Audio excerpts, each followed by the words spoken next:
Every chick down in Merville liked dancing a lot, but the Grinch who lived just north of Merville did not. The Grinch hated dancing the whole solstice season. Now please don't ask why, but we may know the reason. It could be that Black Creek was too far from town. It could be, perhaps, that the Hicks were not down.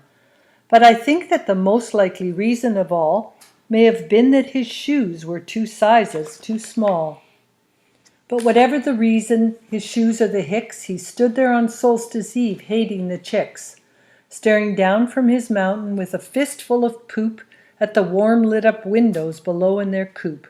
For he knew every chick down in Merville below would be stringing the lights and clucking ho-ho. And they're shining their tap shoes. He snarled with a sneer. Tomorrow is Solstice Eve. It's practically here.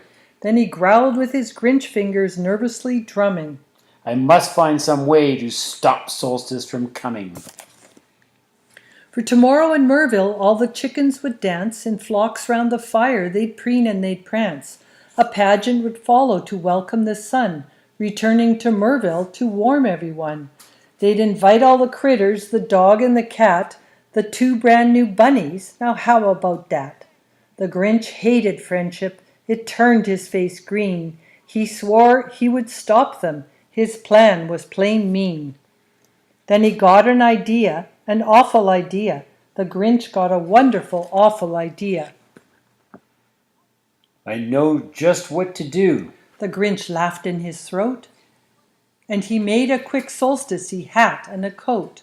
And he chuckled and clucked. What a great Grinchy trick! With this coat and this hat, I look just like Saint Nick. All I need is a reindeer. The Grinch looked around, but since reindeer are scarce, there was none to be found. Did that stop the old Grinch? No, the Grinch simply said.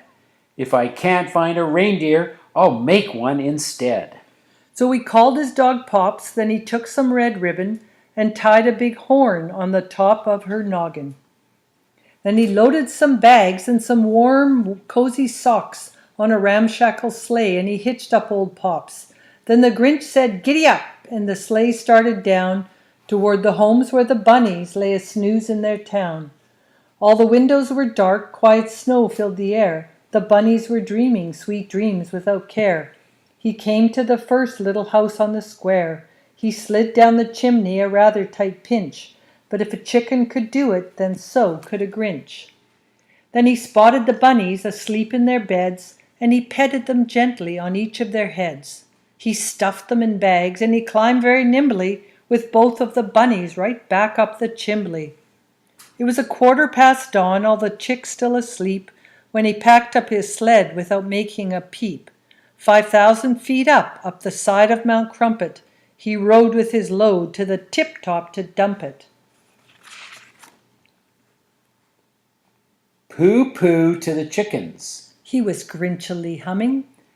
They're finding out now that no solstice is coming. But the Grinch put his hand to his ear, and he did hear a sound rising over the snow. The sound wasn't sad, it was joyful and light. The chickens were dancing round a fire in the night.